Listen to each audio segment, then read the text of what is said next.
Jaya Radha Madhava Kunja Bihari.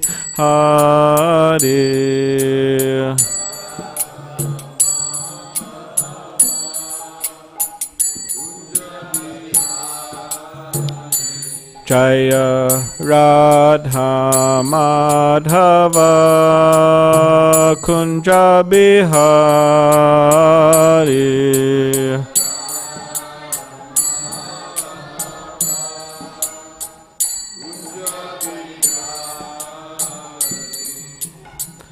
Gopijana Vallabha Girivaradari.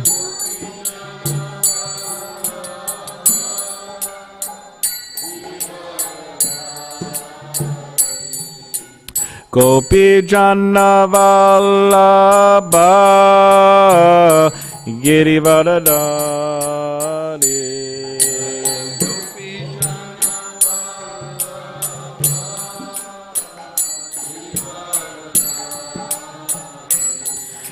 Yashoda Nandana Prajajana Ranjana.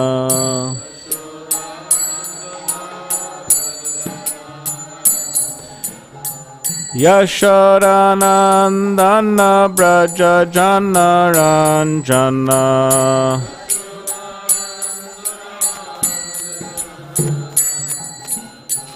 Yamuna Tira Vanachari.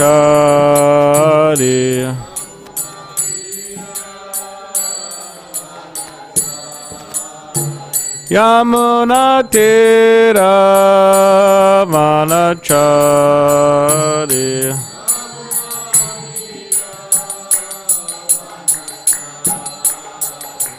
Jaya Radha Madhava Kunja Bihari.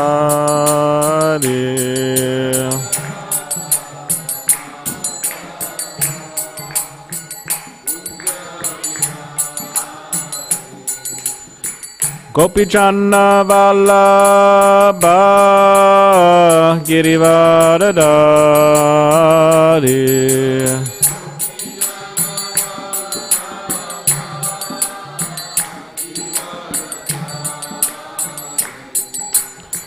Gopijana Vallabha Girivaradari.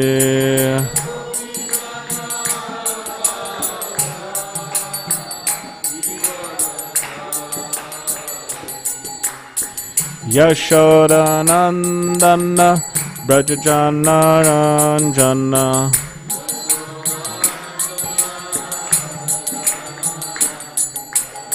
Yashoda Nandana Brajajana Ranjana.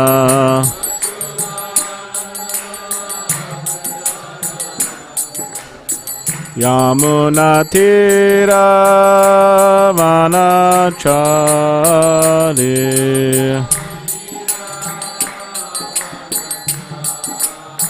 Yamuna Tira Vanachari.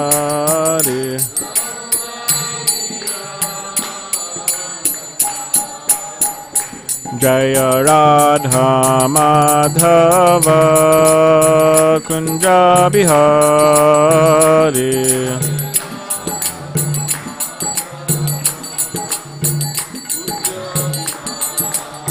Jaya Radha Madhava Kunja Bihari.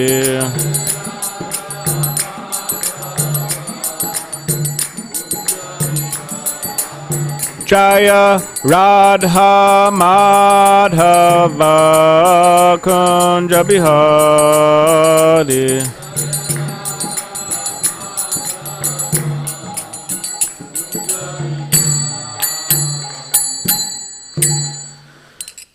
Hare Krishna.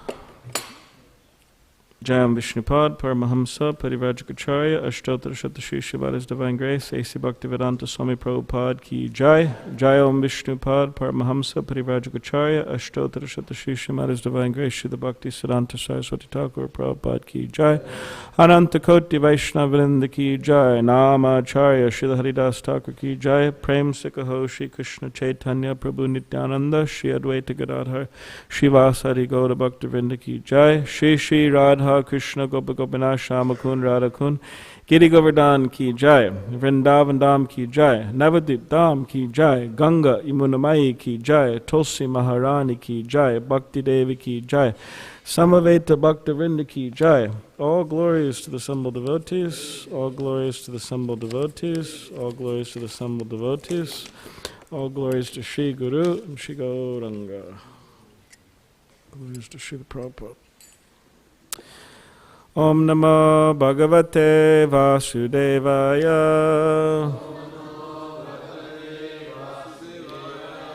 Om Namo Bhagavate Vasudevaya. Om Namo Bhagavate Vasudevaya.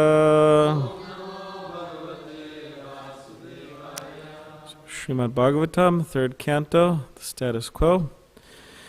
Chapter 13, the appearance of Lord Varaha. And we will be covering a number of verses today, following the, I'm not sure if anybody coined this term yet, but the Krishna House method.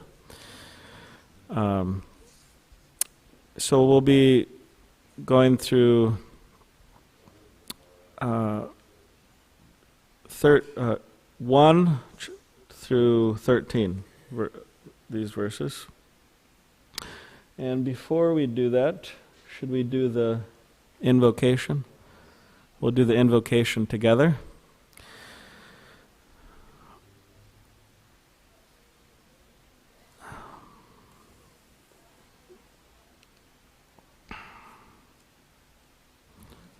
Okay, it's here. All right, is everybody ready? All together? Narayanam namaskritya naram chaiva narottamam devim saraswatim vyasam tato jayam adirye. Before reciting the Srimad Bhagavatam, which is the very means of conquest, one should offer respectful obeisances unto the personality of Godhead Narayan, unto Narayan Rishi, the supermost human being, unto Mother Saraswati, the goddess of learning, and unto Srila Vyasadeva, the author. Nasta prayeshu bhadreshu nityam bhagavata sevaya bhagavad-gita shloke bhaktir bhavati naishtaki. By regular attendance in classes on the Bhagavatam and by rendering of service to the pure devotee, all that is troublesome to the heart is almost completely destroyed. In loving service unto the personality of Godhead, who is praised with transcendental songs, is established as an irrevocable fact. Om Jnanativadandasya Gananjana Shalakaya Chakshulun Militam Mena Tasmai Shri Gurave Namaha. I was born in the darkness of ignorance, and my spiritual master opened my eyes with the torchlight of knowledge. I offer my respectful obeisances unto him.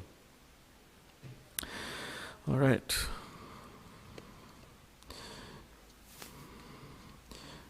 So we'll start with, verse 1, and I'll read a few verses, and then if we could pass the mic around. It looks like he has the mic ready. So I'll read the first 3. Shri Shukadev Goswami said, O king, after hearing all these most virtuous topics from the sage Maitreya, Vidura inquired further on the topics of the Supreme Personality of Godhead, which he adored to hear. Vidura said, O great sage, what did Swayambhuva, the dear son of Brahma, do after obtaining his very loving wife?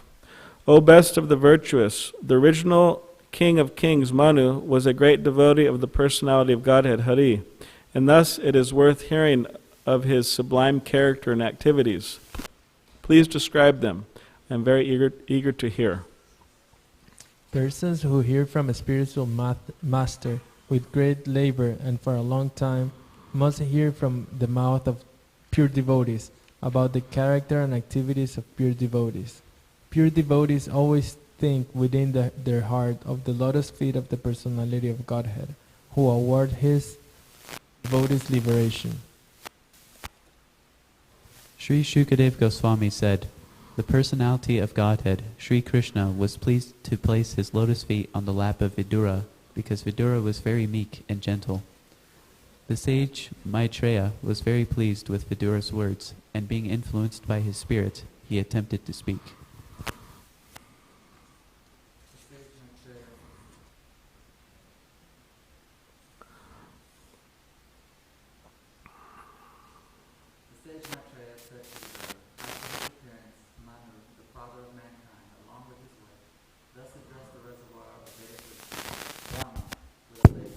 Folded hands.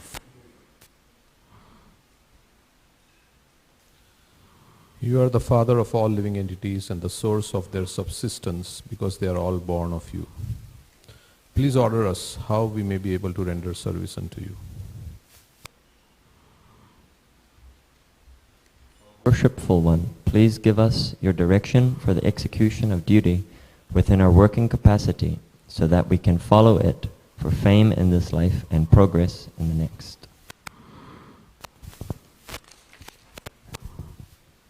Lord Brahma said, "My dear son, O Lord of the world, I am very pleased with you, and I desire all blessings for both you and your wife. You have without reservation surrendered yourself unto me with your heart for my instructions."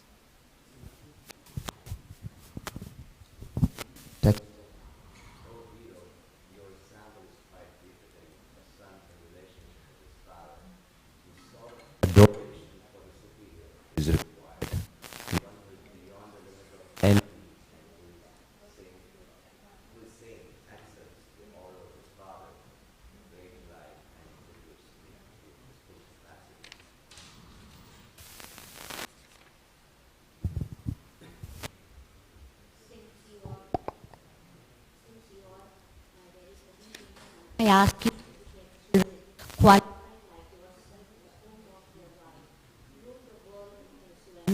of the principles of devotional service unto the Supreme and thus worship.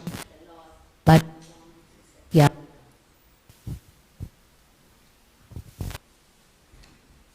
12.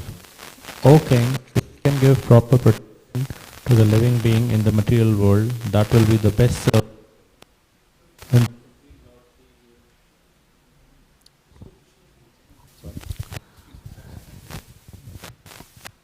When the Supreme Lord sees you to be a good protector of the conditioned soul, certainly the master of the senses will be very pleased with you.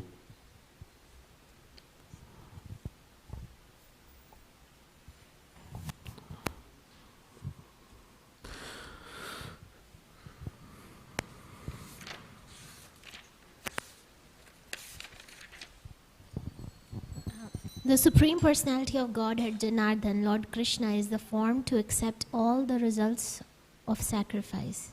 If he is not satisfied, then one's labor for advancement is futile. He is the ultimate self, and therefore one who does not satisfy him certainly neglects his own interests. I think that was the last one, yeah. All right, so now we'll go to 4.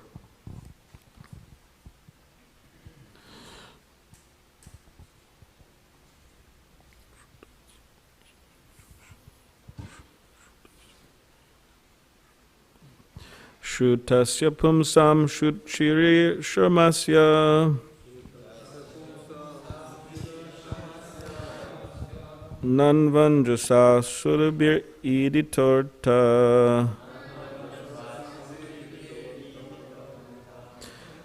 tat tad gunanu shavanam mukunda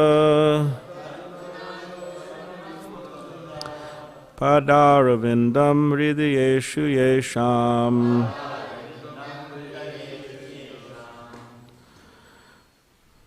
Did I chant it 2 more times? Okay. Shuddhasya pumsam suchira shamasya Nandan, which is Sarabhiri Torta. Tat Tat Gunanu Shavanam Mukunda.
Shrutasya, of persons who are in the process of hearing.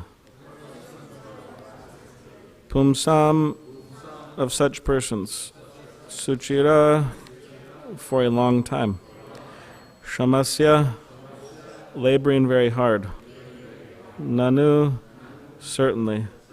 Anjasa, elaborately. Surabhihi, by pure devotees. Iditaha, explained by. Artaha, statements. Tat, that. Tat, that. Guna, transcendental qualities. Anushavanam, thinking. Mukunda, the personality of Godhead, who awards liberation. Pada Aravindam, the lotus feet. Hrideshu, within the heart. Yesham, of them. Translation and commentary by His Divine Grace, A.C. Bhaktivedanta Swami Prabhupada. Joy. Persons who hear from a spiritual master with great labor and for a long time must hear from the mouths of pure devotees about the character and activities of pure devotees.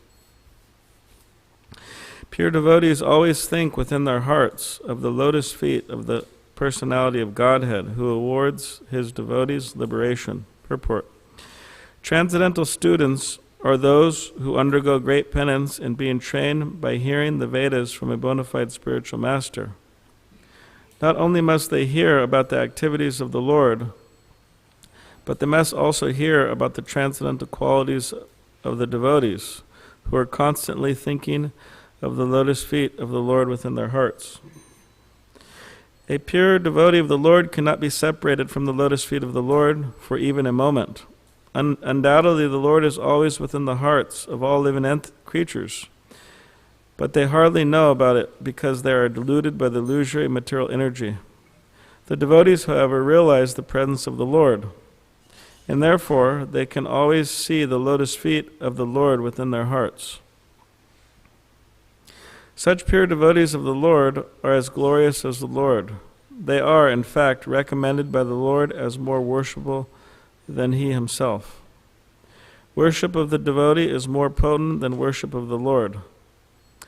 It is therefore the duty of the transcendental students to hear of pure devotees, as explained by similar devotees of the Lord. Because one cannot explain about the Lord or his devotee unless one happens to be a pure devotee himself.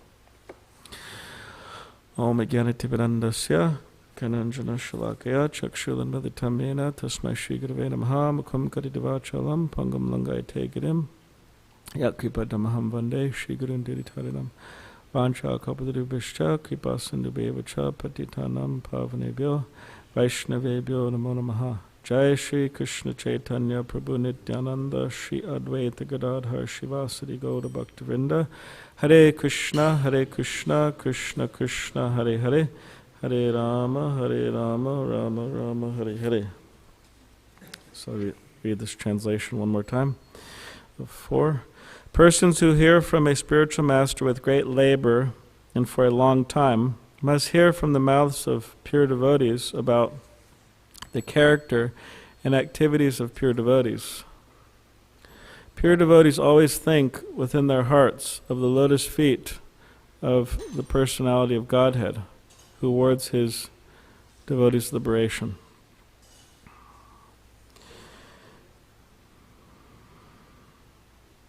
So this particular verse, or text 4, is saying that persons, recommending that persons, and there's other statements in the Srimad Bhagavatam, that persons should hear, or it's required to hear for a long time. And then someone may wonder, well, how much is a long time? 1 year, 5 years, 10 years, 20 years, what's a long time? And therefore, you could say that generally people, especially nowadays, they want things very quickly. They want the results very quickly. And then when they hear that it's recommended that they have to hear for a long time, they're wondering, well, how long? But the process of hearing about Krishna and his pure devotees, it's not a temporary process. It's an ongoing process. It's not that at one particular point one reaches the goal and they think, all right, I've heard about Krishna enough. Now I could hear about other things. But they keep on hearing about Krishna. Just as we see in the life of Chaitanya Mahaprabhu. Chaitanya Mahaprabhu, with his associates, he was chanting and hearing in kirtan, and then in the evening they were continuing the discussion late into the night. And then it said they'd have to eventually stop due to the sun rising and them having to perform their morning duties. So this is, you could say, the life. This is the life of a devotee, that they like to hear about Krishna. Not only do they like to hear about Krishna, but that is their life. There's a difference. Like if I was, like for example, it was His Holiness Giraj Swami while he was serving in Juhu, he would go out into the city and make life members, and he would preach and so on. So one time he came to Srila Prabhupada, and he mentioned to Srila Prabhupada that I really like preaching. And then Srila Prabhupada said that we should say not that we like preaching, we should say preaching is our life. So it's an interesting, you could say, difference. Just like, for example, if one is involved in the political world, hopefully no one's involved here, but if one's involved in the political world, politics means hearing about politics. It tends to become one's life. That's what they identify as. I am a whatever. I'm a this or that. Different parties they identify with. means they start in the beginning, they start to like it, and then it becomes their life. And then Srila Prabhupada warned us, therefore, not to get so involved. Like Prahlad Maharaj says in the 7th canto, Shravanam, Kirtanam, Vishnu, Smaranam, Pada, Sevanam, Archanam, what is it? Vandanam, Dasyam, Sakyam, Atma, Nivedanam. Yeah. My brain is kind of just came from San Diego, and it's a kind of a quick trip. So, and then Srila Prabhupada, Shravanam, Kirtanam, Vishnu, Smaranam. So he would say, hearing and chanting about Krishna, and he would say, and not some politician. So means that if we hear and chant about Krishna, then our love for Krishna will awaken. That's what happens. Nitya Siddha Krishna Prema Sabya Kavanoy Shavanara Shuddha Chittakoya Doy. That this love for Krishna is eternally established in the hearts of all living entities, and by the process of hearing and chanting about Krishna, then this particular love for Krishna awakens. But again, it's mentioned in numerous places, it has to be for a long time. Because we have been conditioned, this is our philosophy, we have been conditioned for a very long time. So in order to become cleansed of all that conditioning, we have to hear a lot. And we should be patient. That's what Rupa Goswami says. Anyone remember that verse? Utsaha nishyadarya tat tat karma pavartanat sangatyagat sutovrite shadbir bhakti prasidati. So one of the qualities he mentions is patience. And a personality in the Chaitanya Charitamrita really demonstrates this, patience. Can anyone think about who I'm thinking about from the Chaitanya Charitamrita who demonstrates patience? Yes, all right. Yes, Mukunda. Because Chaitanya Mahaprabhu, when he was displaying his godhood in the particular Leela, he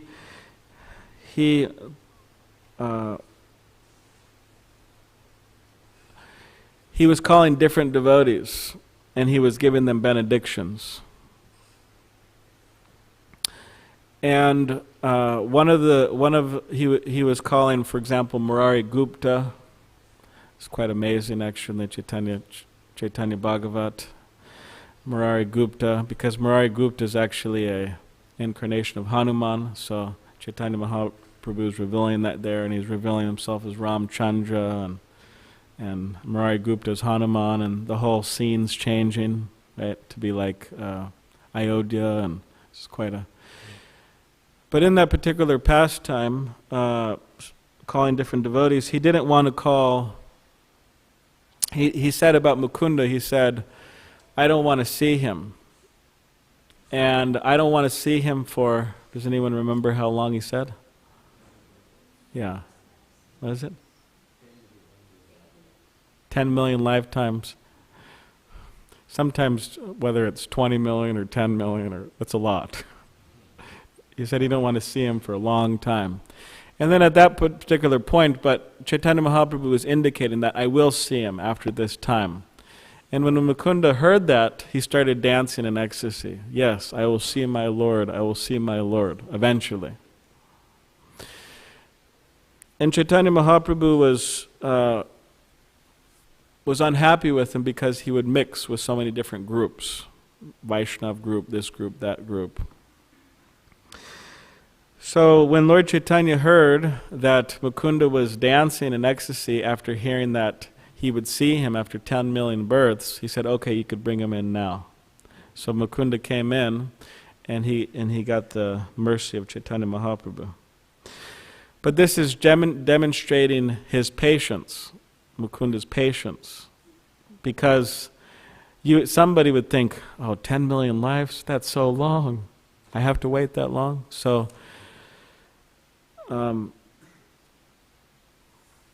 we should be willing to wait. We should be willing to wait. But this waiting shouldn't be, you could say, waiting in the mode of ignorance. But it should be waiting, at least in the mode of goodness, with following the principles of Bhakti Yoga. Because waiting in the mode of ignorance, okay, well, who knows when I'm going to see Krishna? Who knows when I'm going to reach the goal? Okay, in the meantime, I'm just going to not try. I'm going to reduce my efforts and sink into the mode of ignorance, which Krishna explains in the Bhagavad Gita, the mode of ignorance. But one should be in the mode of goodness, waiting, and very enthusiastically practicing the principles outlined in Scripture, right? Utsaha nishchaya dharya tat karma bhavartana.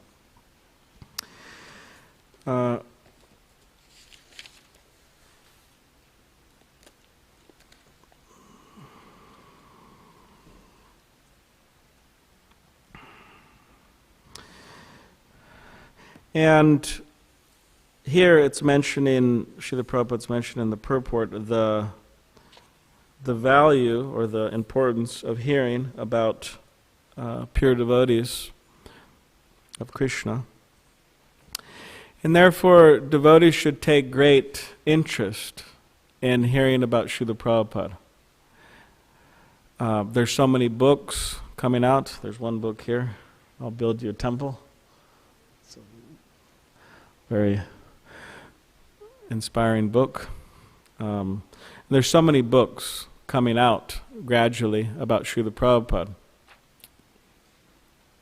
And the more devotees read about Srila Prabhupada, the more they'll be inspired in Krishna consciousness, and the more they'll actually have an understanding about what it means to be a devotee and what it means to be a part of the Hare Krishna movement.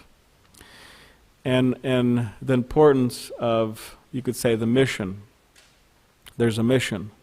So that will be very clearly seen while reading about Srila Prabhupada, because how he's dealing with his disciples, how he's traveling around the world,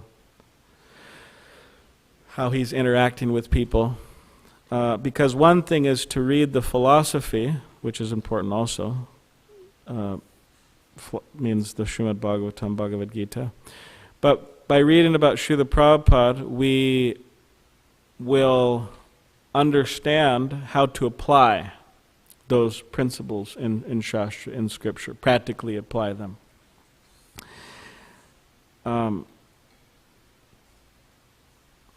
In other words, there's a big difference between theoretical knowledge and realized knowledge.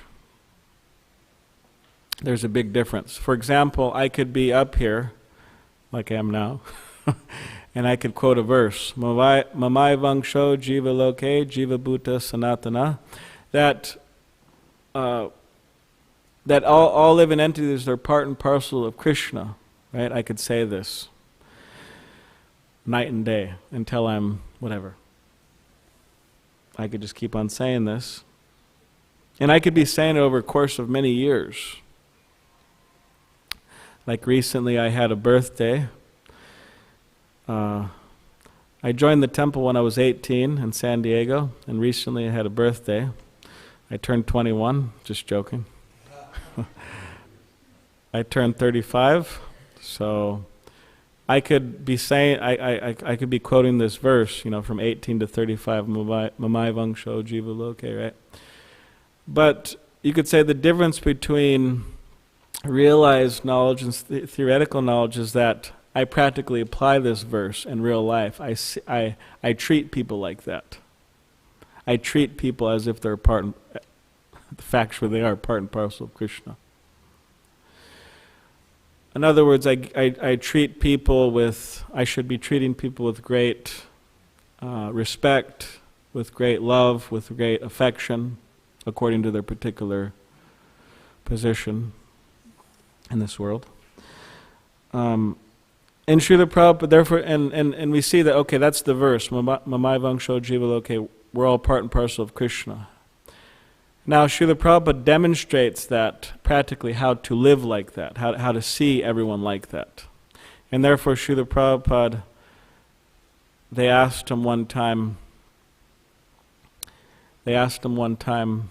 oh, it seems that everybody loves you so much, Srila Prabhupada. And then Srila Prabhupada said, yes, because I love everyone else.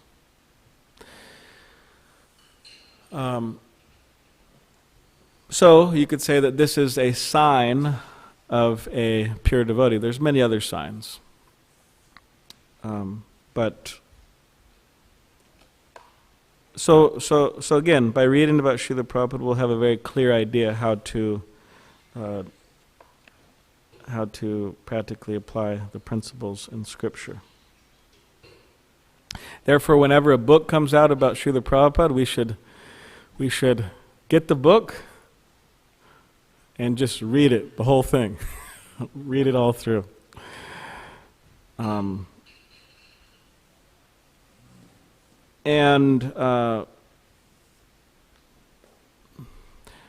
that's what I do. Whenever a book comes out about Srila Prabhupada, I get the book and I just go through the whole thing, as fast as possible. So it's very important. So does anybody have any questions or comments at this particular point?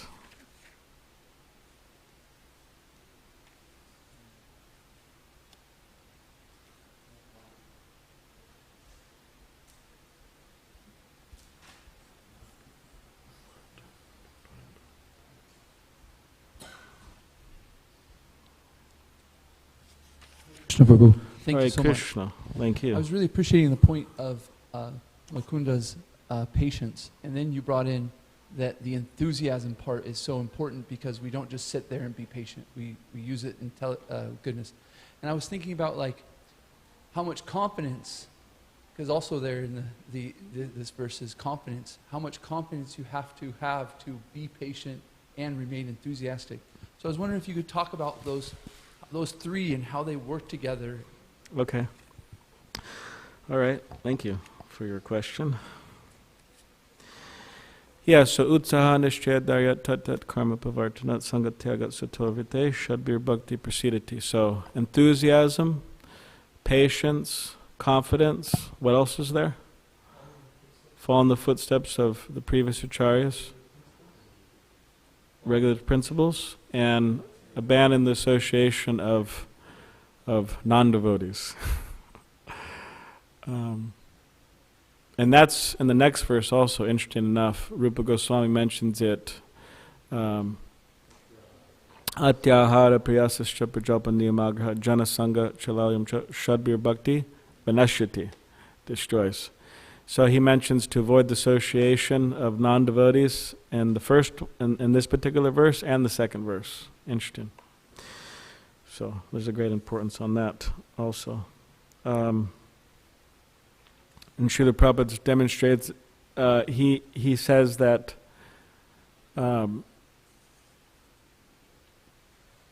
he said worldly-minded people who do not have interest in Krishna consciousness, this is non-devotee.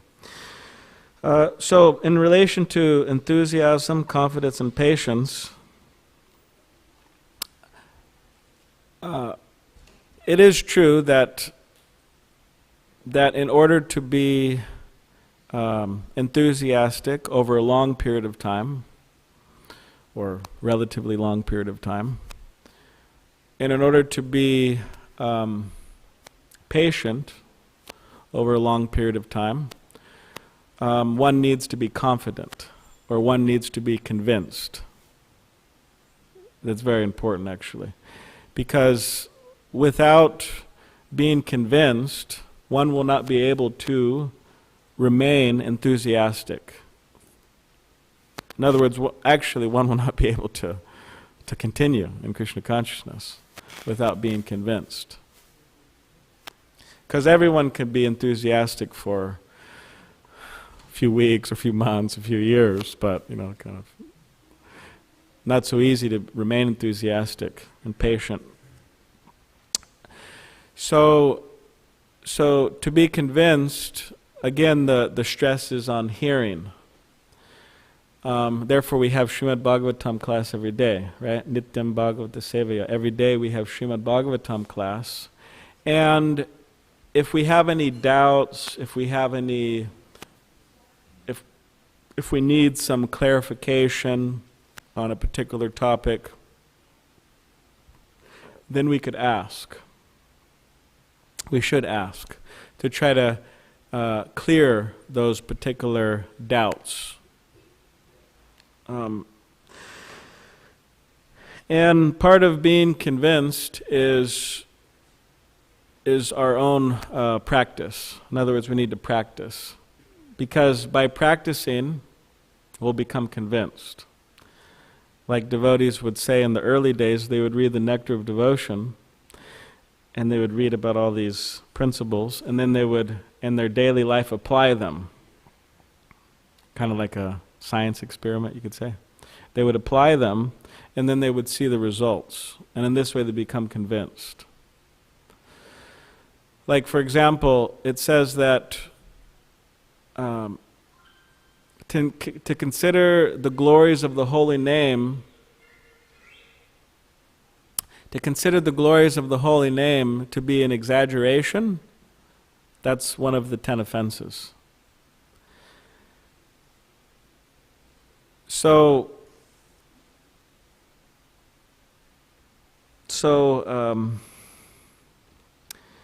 But what does that mean practically? It means that a person is not applying themselves properly to the chanting of the holy name, and therefore they're not getting the result. And therefore they become convinced that it's an exaggeration. And that could go for the whole of Krishna consciousness. That chanting Hare Krishna is an exaggeration, the results you get from it is an exaggeration. In other words, blissfulness, happy. I'm not feeling the bliss, right? Some may say. Or chanting the holy name, associating with devotees, right? In other words, one could see the spiritual master in an ordinary man, right? Which is an offense. I mean, all of it's an offense, but chanting the holy names, deity worship, associating with devotees, residing in a holy place. Like, for people who are outside of Krishna consciousness, they think, oh, holy place, what's so holy about it? Just like Vrindavan. They say, I mean, there's some talk about, the point brought up, but there's a covering of the Dham, a layer, that if somebody's too materialistic, they cannot enter into the Dham, or they're too offensive. So, if we do not follow properly or precisely, we may, at a particular point, just think it's the whole thing's just an exaggeration. The whole thing's just a big dream, a pipe dream. My father, I was visiting in his home in Oregon. I mean, he's a nice person. He supports, me being a Hare Krishna, which not always happens. I mean, one devotee, Dravida Prabhu, those of you who know him in San Diego, his father was on his deathbed, and Dravida Prabhu went to go see him. He's talking with him, and Dravida Prabhu, he was already like a devotee for like 25 years at that point, brahmachari, 25 years. So his father looked up to him and he said, when are you coming out of this? When are you going to stop being a Hare Krishna? So, anyways, my father accepted this, but I remember I was visiting one time, and I had my thread, and I put my thread around my ear like this, and whatever, and then I come out of the restroom, and I have it around my ear, and I didn't want him to see it because it's like, I don't know, he thinks it's kind of bizarre or strange, so I just kind of pulled it down real quick, and then he said, "What is that? What's going on?" And I was explaining to him that, well, it's said that, okay, you become initiated and all the holy places are residing, there, and, so you wrap it, keep this thread pure and all this, and then he's like, oh, wow. It's like, this seems like someone was, anyways, he was thinking someone was smoking some, anyways, to come up with all this stuff. But for a materialist, it all seems just like a dream. Whereas the devotees, they look at the materialists and they think, oh, that's a dream. And that's a bad dream. So yeah, the particular, you could say the art of Krishna consciousness, or one of the most important things about Krishna consciousness, is just becoming convinced. And not just becoming convinced, but staying convinced day after day. Because we have a tendency to forget. We think, okay, I'm the body, or whatever it may be. We have a tendency to forget, therefore we hear every day. And I'll just end with this particular. One devotee, he was commenting on the nature of forgetfulness of the conditioned soul. He was this brahmachari. Very good devotee, actually. Maybe some of you know him here. Parameshvara Prabhu. I'll just tell you something briefly about him because I found it very inspiring. But he grew up in Tucson, and he was very interested in God realization. So eventually he started going to the Hare Krishna temple. And he would go to the restaurant, Govinda's, there, and take prasadam. And the devotee said he was like a cow. He would be there all day long, just kind of grazing on the prasadam. He really liked prasadam, He'd be there all day long. And he wasn't asking many questions or this or that, but at one particular point, he started becoming very inquisitive. He started asking a lot of questions, and then he became a devotee. And now he's been distributing Srila Prabhupada's books for, I don't know, maybe 30 years now, 25 years, something like that. And he distributes books practically every day. And I think he's distributed altogether the most books out of anyone. He's really going out. So anyways, he was telling me one time, referring to himself and the nature of forgetfulness, he said that every night when he would go to sleep, he would play kirtan in his ear, or class or something. And then when he would wake up in the morning, the kirtan would be playing in his ear. And because he said, I'm so forgetful that who knows, maybe I'll wake up in the morning and I'll just think, without listening to kirtan. He said, maybe I'll wake up in the morning and I'll think, what am I doing? And I'll just leave. So it's really, anyways. So I hope that satisfies you to some degree. If you have some other comment in relation to it, yeah, some thoughts. I'm really appreciating this point that to be convinced and to have that enthusiasm and patience, we really got to hear nicely. And that's following in the footsteps of the previous Charya is such a wonderful point. Thank you so much. Yes, thank you. Does anybody have any other? Yes, sir.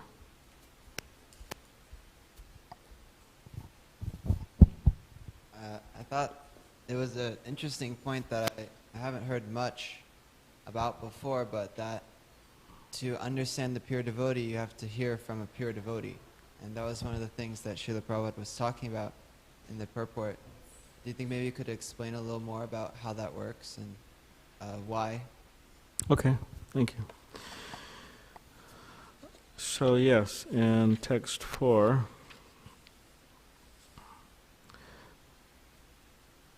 persons who hear from a spiritual master with great labor and for a long time must hear from the mouths of pure devotees about the character and activities of pure devotees. Pure devotees always think within their hearts of the lotus feet of the personality of God towards his devotees' liberation. So, hearing from a non-devotee, Krishna Katha, Hari Katha, Kirtan, Srimad Bhagavatam class and so on. Sanatana Goswami says that that produces some ill effects within the consciousness. In other words, it's not advised to hear from a non-devotee Krishna Katha. Because their heart is unclean, or you could say their heart has some underlying envy towards Krishna, and that particular, you could say, mood, although maybe it cannot be seen immediately, that mood of their offering, it affects the consciousness of those who consume it. Similarly, just as we say that the cook, his particular consciousness or her consciousness affects the persons who consume that particular offering, it affects their consciousness. I'm not sure where I heard this from, but His Holiness Tamal Krishna Goswami, when he was managing the Radha Damodar bus party, at one particular point the devotees were quarreling and not getting along, right? You know, devotees sometimes do that. Shouldn't do it, but. And then he had this idea. He said, okay, we're going to change the cooks. So he changed the cooks, and then everything was fine after that. Now, that could be seen two ways. One way is that maybe the devotees weren't so inspired with the particular things that those previous cooks were making. You know, maybe they weren't so good cooks, in other words. Or maybe they may have been good cooks from a material standpoint. You know, they knew what they were doing. They knew how to fry puris and make khichdi properly. But maybe their consciousness wasn't exactly right. So anyways, he changed the cooks, and it helped the party. So now we talk about that in relation to accepting food or prasadam or whatever, right? But similarly, in hearing, the same principle's there. Hearing kirtan, hearing Bhagavatam class. So therefore the idea is that the more pure the devotee who's speaking or leading kirtan, the better for the audience. Therefore, when Shukadev Goswami arrived on the scene, everybody, Srila Vyasadeva was there. Narada Muni was there. I mean, it wasn't that there weren't qualified devotees there. They were the most qualified devotees in the whole universe, even beyond the universe, right?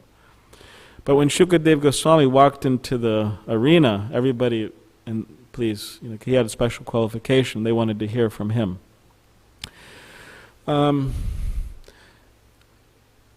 if we do not hear from a pure devotee about other pure devotees, then hearing about pure devotees from less qualified devotees, we could actually get the wrong idea. Just like, for example, some people, they may have doubts about Srila Prabhupada. Whatever it is, we're not going to get into details. But they may be chanting Hare Krishna, they may be following the four principles, they may be initiated, so on. But they don't have full faith in Srila Prabhupada.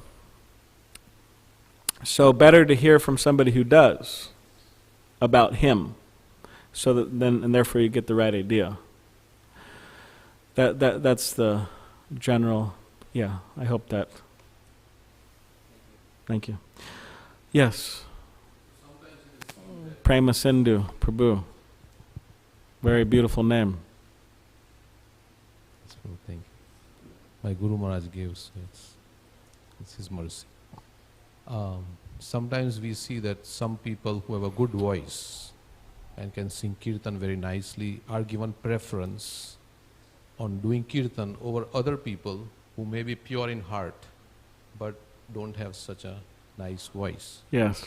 And Srila Bhaktisiddhanta Saraswati Thakur, when he was passing away from the world, he had Sridhar Maharaj who was singing this Rupa Manjari Pada and like that. He was not a very good singer. Yes.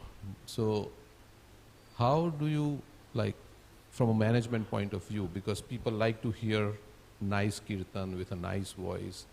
And our philosophy says that purity is the force, right? That Yes. purity is what we should emphasize on. Yes. Same thing applies with cooking, right? Somebody may be a very fabulous cook and somebody may not, but they may be pure in their... So how do you practically apply this principle in your day-to-day, like... Yeah, from if you don't have to be involved in management, I mean, all glories to the managers. It's actually the most difficult service in ISKCON, to be a manager, temple president, GBC, etc., etc. But if you don't have to do it, that's very good. If whoever doesn't have to do it, they're considered extra blessed. Just joking. But some ways not. But it is a challenge for managers and administration, because even you could say there may be pure devotees who may not be qualified, like materially, to do certain things, like manage, for example. But then there may be someone who's less qualified, and then they put that person in to manage. So it's an interesting thing that goes on. And generally, pure devotees, they don't want to step up to all these things. They rather be in the background. And then you could say the less pure, generally, I mean, this is just generally speaking, they want to step up and do all these things, and so it becomes a bit of a challenge, actually. So how to practically apply this? I mean, whoever's chanting, kirtan and so on, like leading things, they should be demonstrating that they're following the principles and chanting 16 rounds, and they're enthusiastic and so on. Now, in terms of their purity, I mean, it's really up to the, every time, place, circumstance, different managers have different takes on it. Like, for example, in ISKCON San Diego, where I happen to be based, we have a devotee there, his Holiness Bajranarayan Swami, and he's very strict, who leads kirtan. And some would say, whatever, I mean, people have different opinions on his strictness. Some agree, some don't agree. But he feels that within his mind, he's convinced that there's certain people who should be leading and who have sufficient purity or humility to do that service. And if someone's at all exhibiting some type of pride or some type of arrogance or etc., etc., etc., etc., then he just doesn't let them lead. And he may not directly tell them that, but it's just kind of happens like that, So, yeah, because humility is the standard, actually, the gold standard. I don't know if we want to use that because we're devotees, and I'm not so interested in gold, but humility is the standard. So, the more humble the devotee, then that's a qualification. And if they know how to, the intricacies of singing and so on, then that's good too. Like Vishwanath Chakravarti Thakur in Madhuri Kadambini, he says that an advanced devotee, it doesn't matter who's leading the kirtan. They're going to feel the ecstasy of Krishna consciousness. It doesn't matter. But he said that even that advanced devotee, when somebody who's very expertly sings and plays musical instruments, then they feel more ecstasy. Interesting enough. So there is, you could say, stress on learning the arts of singing, of musical instruments. I mean, Krishna Leela is full of, everybody knows these arts. But still, purity is the most important thing. So, anyways, I hope that... Yes. All right, so we'll take 1, 2, and then... I just want to mention that, the devotee who is senior often can take the attitude of giving the opportunity to the junior and blessing them Yes. to give them that opportunity. And that's kind of what you're saying, right? Is that even though you're not the leader and you're in it, you're still you're still on the hook for, helping the most you can in the kirtan. So similarly, like, I mean, I give Srimad Bhagavatam class, and sometimes I always look, you look out in the audience, and there's so many people that should be giving Bhagavatam class over you. But you might look at it as like, these people are giving me an opportunity to purify myself and get to that point. And so, anyways, that's just one thing I want. Yeah, it's a good point that I was thinking about the other day, that the seniors should allow the juniors to, do some leading, if you want to call it that. But the juniors should also be enthusiastic for the leaders to lead as well. But sometimes there's this tension. The junior may say, I want to lead, I want to lead, I want to lead, and not give really respect to seniors. And then a senior may think, well, I want to lead, and this person shouldn't lead, as a junior. So there has to be kind of a mutual respect and appreciation and sharing type of. Yes. Yeah, I just want to add, Prabhu, Hare Krishna. So I read like Srila Prabhupada mentioned that we should not care for the audience, like we should sing for the satisfaction of Krishna. So yes. When we sincerely sing for the satisfaction of Krishna, automatically everybody will be attracted. Right? So the main mood should be for the satisfaction of Krishna rather than for the crowd. Yes. Yeah, that's what. Yeah, very good. We should. The main thing is pleasing Krishna. I mean, sometimes, just briefly, there was this devotee, Rajendranandana Prabhu, Srila Prabhupada disciple. He passed away some time ago. Very blissful, wonderful devotee. But his particular experience, he was on a Navadvip Mandala Parikrama, and one of the speakers he felt was crossing the line in terms of getting too much into, you could say, conjugal ras. And he felt the audience, it wasn't appropriate. So then the next day he spoke. There's like a lot of devotees, there are hundreds, thousands of devotees, and he spoke, and he was quite strong about it. And he felt that he really people were not kind of smiling at the end of the talk type of thing. And he was thinking in his mind, maybe I crossed the line, maybe I did something wrong, And but anyways, he confirmed with a number of senior advanced devotees, and they're very happy. They said, no, that you did the right thing. So even though you could say by someone speaking, for example, or leading kirtan, maybe others won't be pleased. But there are cases where one could speak or sing and Krishna is pleased. And that, you could say in some cases, overrides others being pleased. In other words, we need to speak the truth, even if others aren't pleased. Like I remember this one thing about Tamal Krishna Goswami. He was at Gita Nagari, and he said that the devotees happened to be in a lot of debt, and the idea is they're supposed to be going out and distributing books and helping to pay the debt and everything, but he said they weren't really doing that. So then he came and he gave a talk, quite a strong talk, and then he was walking out and he said, I can guarantee you that no one was smiling after that talk. But it was for their benefit. So, all right, so I think we'll stop there. And thank you all very much. Grantaraj Srimad Bhagavatam ki jai, Srila Prabhupada ki jai, Gaur Bhaktivinoda ki jai.